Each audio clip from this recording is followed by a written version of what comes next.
And now let's take a look at how the Afghan campaign against al-Qaeda and the Taliban has been conducted since 2001. Here we have evidence of some strange behavior on the part of our ally, the British military, when in 2008 they are caught both supplying and even training the Taliban.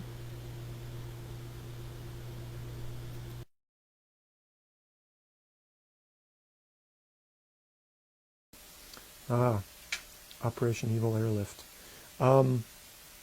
In November of 2001, Taliban and al-Qaeda forces had been trapped in a pocket in northern Afghanistan in the city of Kunduz. And they were ringed in by Northern Alliance fighters who were operating together with U.S. Special Operations Forces. But they had been encircled.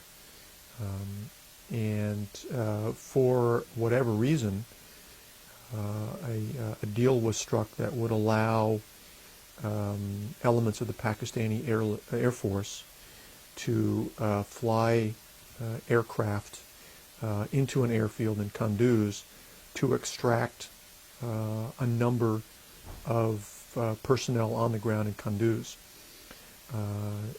This was dubbed by U.S. Special Forces who witnessed it as Operation Evil Airlift, and a number of U.S. Special Forces personnel were frustrated by having to observe this happening from the hills around the Kunduz pocket.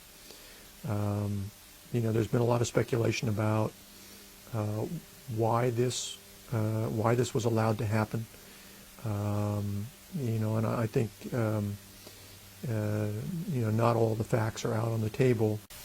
We're spending hundreds of billions of dollars in Iraq. About $15 billion a month. And how much are we spending on Afghanistan, approximately?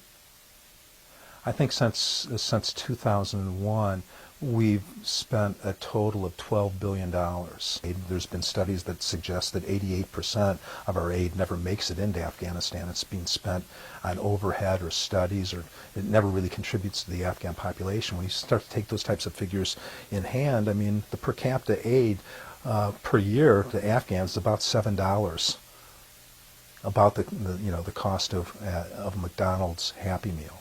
And you're just not going to rebuild a country and win the trust and confidence of the people people that are literally living in biblical times with that type of minimalistic aid. Certainly, between what happened in Kunduz and what happened at Tora Bora a couple of weeks later, the United States lost a golden opportunity to inflict really severe damage on al-Qaeda and Taliban leadership. What happened at Tora Bora? At Tora Bora, a number of al-Qaeda personnel, key al-Qaeda operatives, including Osama bin Laden, were able to escape a partial encirclement by Northern Alliance and U.S. Special Operations Forces and withdraw into Pakistan, which was several miles away across the border. Why a partial encirclement? Why not a complete encirclement? The U.S. commander at the time, General Tommy Franks, decided not to commit U.S. ground forces to Tora Bora, despite the requests of U.S. troop leaders on the ground, and to rely instead on Afghan warlords to complete the encirclement.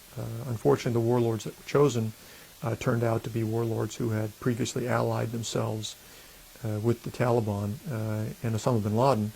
And he was able to slip through less than vigilant observation of many of the trails. That the United States, after 9/11 and the bombardment of Afghanistan, they brought the warlords back into power.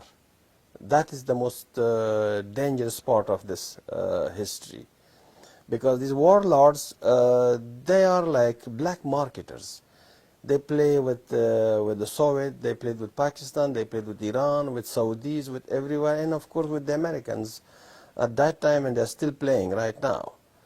I mean, let's not forget that bin Laden and al-Qaeda planned and instituted and 9/11 attacks from Afghanistan. I mean, I think that ultimately it's not outrageous to believe that Afghanistan is more important in this thing we call the more metaphorical war on terrorism than Iraq.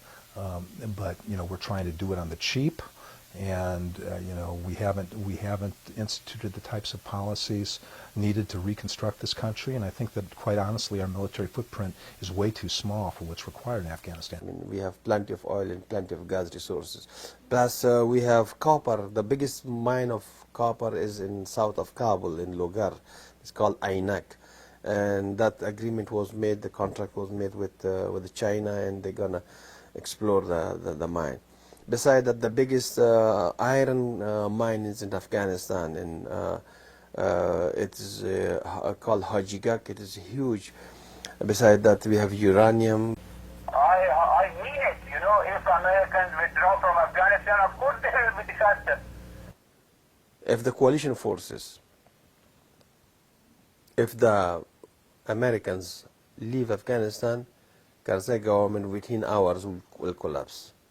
It won't take a couple of hours for guarantee. Since 2002, word on the street in Afghanistan has been that U.S. and NATO troop levels and investment in reconstruction has been so minimal that the Taliban would have no trouble reinvading the country. Is this stupidity or strategy?